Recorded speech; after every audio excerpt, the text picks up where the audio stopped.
ರಾಜ್ಯ ಕಾಂಗ್ರೆಸ್ ಸರ್ಕಾರಕ್ಕೆ ಭರ್ತಿ 2 ವರ್ಷ.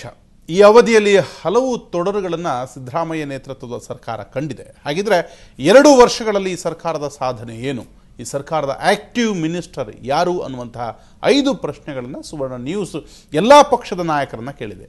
ಆ ನಾಯಕರು ಹೇಳಿದ್ದೇನು ನೋಡೋಣ. ಈ ಸರ್ಕಾರದ 2 ವರ್ಷದ ಆಡಳಿತ ನಿರ್ವಹಣೆಗೆ 100ಕ್ಕೆ ಎಷ್ಟು ಅಂಕ ಕೊಡ್ತೀರಿ?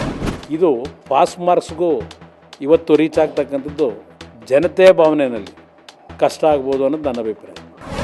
ಈಗ ನಾವೇನಿದ್ರು ಎಕ್ಸಾಮ್ ಬರೆಯೋರೇ ಹೊರತು ಅಂಕ ಹಾಕೋರಲ್ಲ. 100ಕ್ಕೆ ಇವತ್ತಿರ್ತಕ್ಕಂಥ ಒಂದು ಸಂದರ್ಭದಲ್ಲಿ ಭಾಗಶಃ 75 ದಾಟಿದೆ. ಖಂಡಿತ ಹೌದು. 2 ವರ್ಷಕ್ಕೆ ಏನಾದರೂ ಕೊಡೋಕ್ಕೆ ನಾನು ಹುಡುಕ್ತಾ ಇದ್ದೀನಿ, ಯಾವುದು ಸಿಕ್ಕಿಲ್ಲ, ಅದಕ್ಕೆ 0 ಮಾರ್ಕ್ಸ್. ಪಾಸ್ ಎಲ್ಲ ಫೇಲ್ ಆಗಿದೆ. ನಮ್ಮ ನಿರೀಕ್ಷೆ anywhere between distinction and 100 marks. 100ರಲ್ಲಿ 75.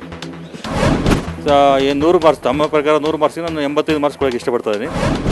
ನನಗೆ 100ಕ್ಕೆ ಅಂಕ ಕೊಡೋ ಅಂಥ ಅವಶ್ಯಕತೆಯೇ ಇಲ್ಲ. ಯಾಕೆಂದರೆ ಟೇಕ್ ಆಫೇ ಆಗದೆ ಇರೋದಕ್ಕೆ ಮಾರ್ಕ್ಸ್ ಹೆಂಗೆ ಕೊಡ್ತೀರಾ? 100ಕ್ಕೆ ನಾನು 50 ಅರ್ಧದಲ್ಲಿ ಮಾಡಿದಾರಂತೆ ನಾವು ಗಮನಿಸ್ಬೇಕು. 50%. ನಾನು ಪ್ರಾಮಾಣಿಕವಾಗಿ ಹೇಳಬೇಕು ಅನ್ನೋದಾದರೆ ಕೊಡಬೇಕು. ಜಸ್ಟ್ ಪಾಸ್ ಅಂತೂ ಕೊಡಲೇಬೇಕಲ್ಲ. 30-35% ಕೊಡ್ಬೋದು. ನಾನು ಶೇಕಡ ಒಂದು 50ರಷ್ಟು ಈಗಾಗಲೇ 2 ವರ್ಷದಲ್ಲಿ ಮಾಡಿದ್ದೇವೆ. ನಾನು 100ಕ್ಕೆ 60 ಅಂಕ ಕೊಡ್ತೇನೆ.